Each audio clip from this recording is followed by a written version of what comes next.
Welcome to the Reddit Chronicles. Today we will be reading from Am I the Jerk? Our first post is by Routine Dealer. Am I the jerk for not fighting the school since my daughter got a 0 on a big assignment since she didn't turn it in when she was sick? My daughter is 16, and with modern technology everything is turned in online. Her teacher, Mr. Cat, is a strict teacher. He is probably the best teacher at the school, even though his classes are considered difficult. She is also 16, so she is responsible for her work. My daughter has a big paper assigned for at least 2 months. This assignment gets turned in online, and he made it very clear that not turning it will result with a 0. He told everyone. I seen the emails that the only exception would be if you are in the hospital or no internet. He also said he will give time in class, so there is no excuse to not turn it in. I agree with him, since he has made it super clear this is a hard deadline, and I have experienced hard deadline a lot in life. Sometime you just need to turn stuff in on time or deal with the consequences. My daughter last Friday wasn't feeling well and asked to stay home. I agreed and remembered her that she still needs to turn anything in since she is missing school. We have good internet and she has her school laptop. Well, she didn't turn it in and she got a 0 for the assignment. This has dropped her a letter grade A to a B. We got in an argument when I wouldn't fight with the teacher to let her turn it in. I told her she forgot and she needs to live with the consequences. That this is a good learning opportunity since it's just a letter grade and not forgetting to turn something in college, which could result in her failing the class or her losing her job for not hitting a deadline. She thinks I am a huge jerk and I want more opinions. Our next post is by Consistent Guest.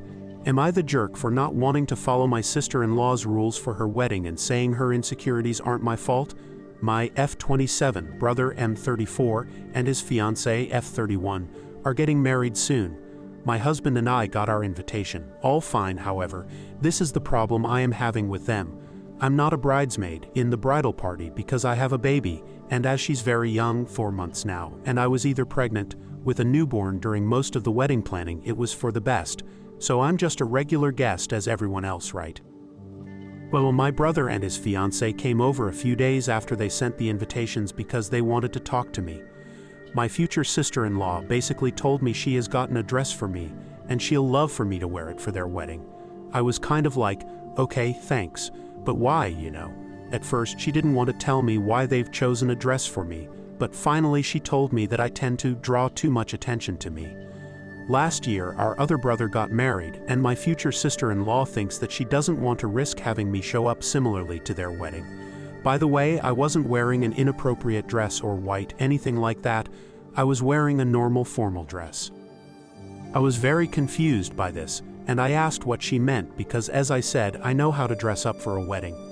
I reassured her she shouldn't worry about being outshined because, for starters, it's her wedding day, and everyone will be paying attention to the bride and groom.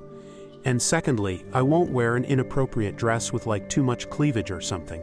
Her family is rather conservative, so I thought maybe she was more scared of her family's reactions. We discussed this for a while and she told me that the problem is my weight. She's a little overweight and I'm not, always had problems gaining weight even while pregnant. So she feels insecure and that's why she wants me to wear a dress that would cover me completely. This is where I think I might be the asshole. I told her that her insecurities were not my problem, and that it was weird to ask me to wear a certain dress just because I'm skinnier than her. Well, this has caused quite a fight in our family as well. I admit that I was so tired and stressed that day because my baby had been sick. So I don't know, do you think I exaggerated here, or were they truly rude to ask me something like this? Our next post is by Brief Ad. Am I the jerk for defending myself against my sister-in-law who was upset we waited to tell her we were expecting and waited until our son was born to announce his name? My husband, 42M, and I, 41F, tried to have children for 13 years before we accepted that we were never going to have it happen for us. We spent a lot of time hoping and trying different things, and nothing worked. I was 35 when we decided to come to terms with our life as a child-free couple. We sold our old house, downsizing considerably, and we started changing how we lived our life. We had devoted so much time to preparing to be a family with children that we didn't really know what we wanted now that it was no longer in the cards. Then, just after my 40th birthday, I discovered I was pregnant. It was a huge shock, And what was even more surprising was the baby was healthy when I went for my first scan. But I was afraid, we both were, so we waited until I was 18 weeks to tell people.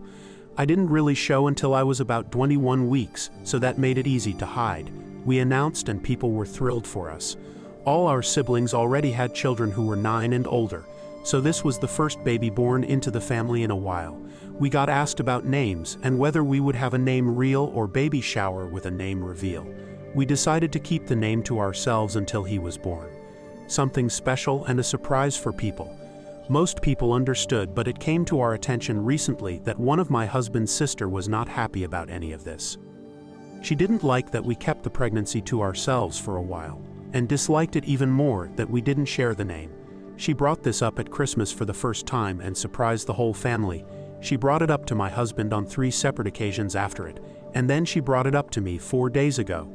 She told me we left our families out when this was just as big a deal for them as it was for us. She said everyone had wanted us to have a baby too, and how could we cut them out like that? She also claimed we could have gotten feedback and blessings from family members on his name, which is Hawthorne for people who will ask. I told her that the news came as such a surprise, and we worried and wanted to come to terms and get to what we felt was a safe point before telling people. She argued we needed our family if something went wrong. Then she said there was still no excuse for the name, that the name was kind of odd and she would have liked us to pick a more classic name, like James or George. I told her I understood that everyone had their own taste, but we were getting one chance to name a child and one chance to experience parenthood, and we wanted to make the most of it. I said we never did it to hurt anyone, but we wanted to do what felt right to us. She told me that was what my husband said, and it was lame, especially to defend myself that way, when it was something that the whole family are experiencing. She told me we just wanted to leave everyone out, and we should have known better. Am I the jerk? Our next post is by Super Nico Robin. Am I the jerk for kicking my roommate out and tossing his stuff in the trash after finding out he messed with my food? I, 24M, have shared an apartment with Andrew, 25M, for a year. We found this place through some friends, and honestly, everything was pretty chill until this whole thing went down. My name is on the lease, and Andrew would just Venmo me his half of the rent. We never had any formal contract between us. We were having dinner with some friends and we were drinking, chillin' and having fun.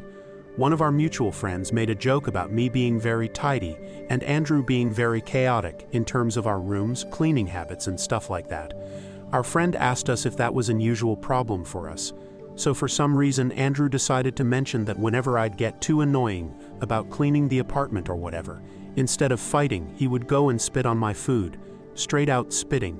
On my food. We were all laughing off, but then Andrew went to the kitchen and demonstrated how easy it was to just take one of my prep meals for the week, open it and spit on it.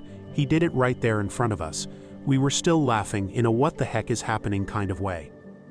After our friends left, Andrew tries to play it off, asking if I'm okay with what he admitted and apologizes for it. But I could sense he was dead serious. We ended up having a heated argument and I was furious. I told him he needed to find another place to stay, and he stormed off to his room, slamming the door behind him. The next morning, he heads off to the gym, and in the meantime, he sends me this long apology text.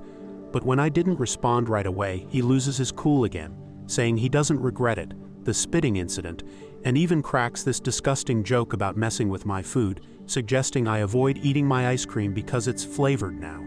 Just the thought of it made my stomach turn. So I wasted no time. While he was out, I gathered up his belongings and tossed them in the trash. Some of my friends think I went too far by throwing away his stuff, but honestly, it felt like my only option. I couldn't bear the idea of having him around after that. Honestly, I'm kind of embarrassed to tell the full story to most of my friends' family, especially mutual friends. I just tell them we had a fight, so I've been called an asshole on more than one occasion. Plus, I'm not the best at getting jokes either. Am I the bad guy here? Thank you for listening to the Reddit Chronicles. Follow for more content.